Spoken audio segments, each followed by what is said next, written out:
বাঙালি খানায় সবাইকে স্বাগত জানাই। আপনারা তো অনেকভাবে কচুরলতি রান্না করে খেয়েছেন। একবার আমার মতন করে সহজ পদ্ধতিতে আপনিও শিখে নিতে পারবেন ছোট ছোট টিপস সহ। তবে আমি আজকে এখানে কচুরলতি রান্না করব চিংড়ি মাছ দিয়ে। তবে চলুন সেটা আমি কিভাবে রান্না করলাম ভিডিওর মাধ্যমে একবার দেখে নেওয়া যাক। খেতে এতটাই সুস্বাদু হয়েছিল, আপনি একবার রান্না করলে বারবার রান্না করবেন। আশা করছি আজকের ভিডিওটি ভালো লাগবে। সকল বন্ধুদের কাছে অনুরোধ করছি সম্পূর্ণ ভিডিওটি দেখার। এখানে আমি বেশ কিছুটা কচুরলতি আগের থেকে পরিষ্কার করে কেটে রেখেছি। আপনারা এর থেকে কচুরলতিগুলো ছোট বড় টুকরো করে কেটে নিতে পারেন।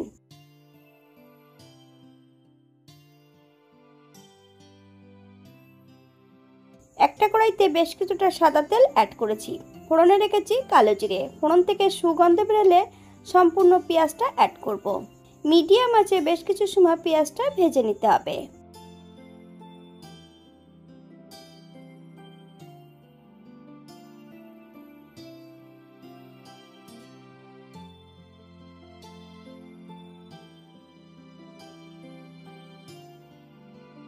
এই পর্যায়ে অ্যাড করব বেশ কিছুটা কাঁচা লঙ্কা।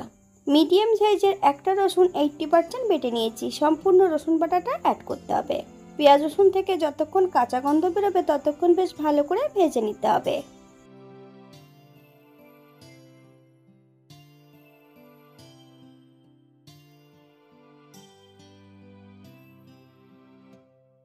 এই পর্যায়ে অ্যাড করব 1 চামচ লবণ। আপনার স্বাদ অনুসারে লবণটা অ্যাড করবেন।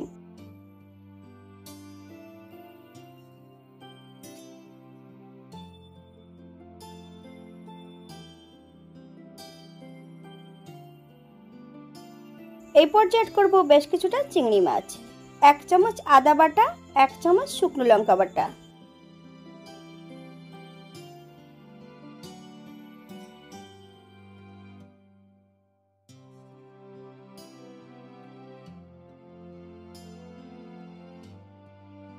হাফ চামচ হলুদ গুঁড়ো, হাফ চামচ জিরে গুঁড়ো, হাফ চামচ ধনে গুঁড়ো।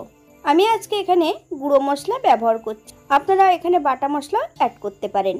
মশলাটা বেশ ভালো করে ভেজে নিতে হবে।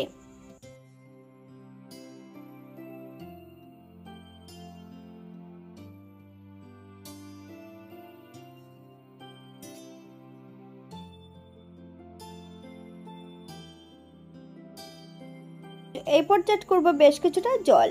মশলাটা বেশ ভালো করে কষিয়ে নিতে হবে, অথবা মশলা থেকে যতক্ষণ তেল না ছাড়ছে ততক্ষণ বেশ মশলাটা ভালো করে কষিয়ে নিতে হবে।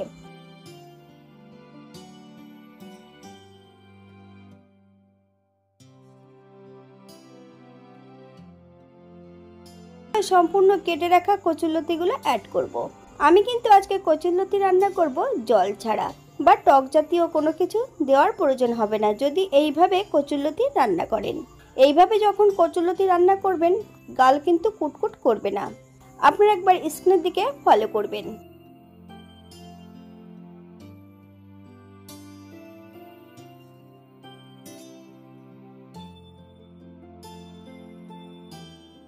একদম লো ফ্লেমে 7 থেকে 8 মিনিটের জন্য ঢাকা দিয়ে রেখে দিতে হবে। এই পর্যায়ে একবার চেক করে নিতে হবে যে কচুরলতিগুলো সেদ্ধ হয়েছে কিনা। বাঙালি রান্না ঘরোয়া উপকরণ দিয়ে আপনাদের যদি রান্নাগুলো পছন্দ হয় তাহলে চ্যানেলটি সাবস্ক্রাইব করে দিয়ে পাশে থাকবেন। পাশে থাকা বেলটি বাজিয়ে দেবেন, নইলে নিত্য নতুন রান্নার নোটিফিকেশন পাবেন না। নিরামিষও দেওয়া আছে, আপনাদের যদি পছন্দ হয় তাহলে চ্যানেলটি ঘুরে একবার দেখে নেবেন।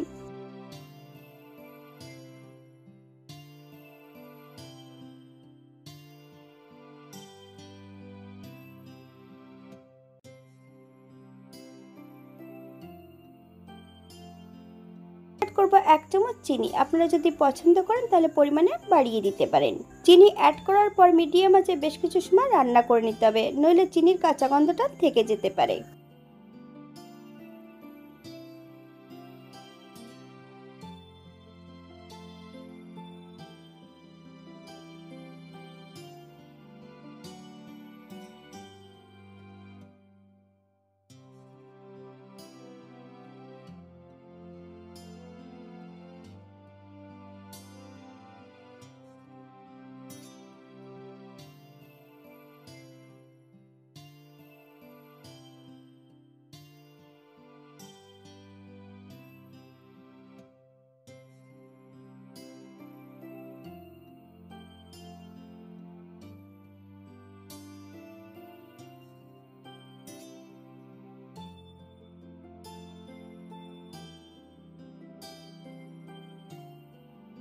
আপনারা যদি গরম মশলা গুঁড়ো পছন্দ করেন তাহলে এই পর্যায়ে অ্যাড করতে পারেন।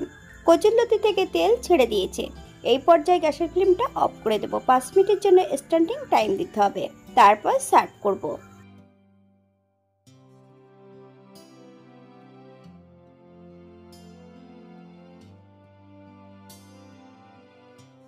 এটা দেখতে যেমন ভারী সুন্দর হয়েছে, এটা গরম ভাতে খেতে কিন্তু অসম্ভব ভালো। আপনারা একবার বাড়িতে একই পদ্ধতিতে বানিয়ে নেবেন। আর যারা নিরামিষ খাবেন তারা পেঁয়াজ, রসুন এবং চিংড়ি মাছটা বাদ দিয়ে দিতে পারেন। পোস্ত বাটা দিয়েও আপনারা কিন্তু এটা করতে পারেন, খেতে কিন্তু সেটাও সুস্বাদু হবে।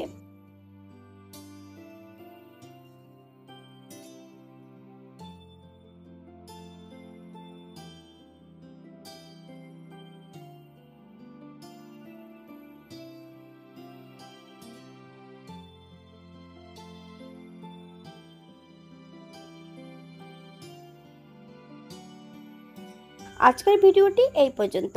সবাই সুস্থ থাকবেন, ভালো থাকবেন। অন্যদিন নতুন রেসিপি নিয়ে আপনাদের সামনে আবার আমি হাজির হব। নতুন ও পুরনো সকল বন্ধুদের অসংখ্য ধন্যবাদ ভিডিওটি দেখার জন্য।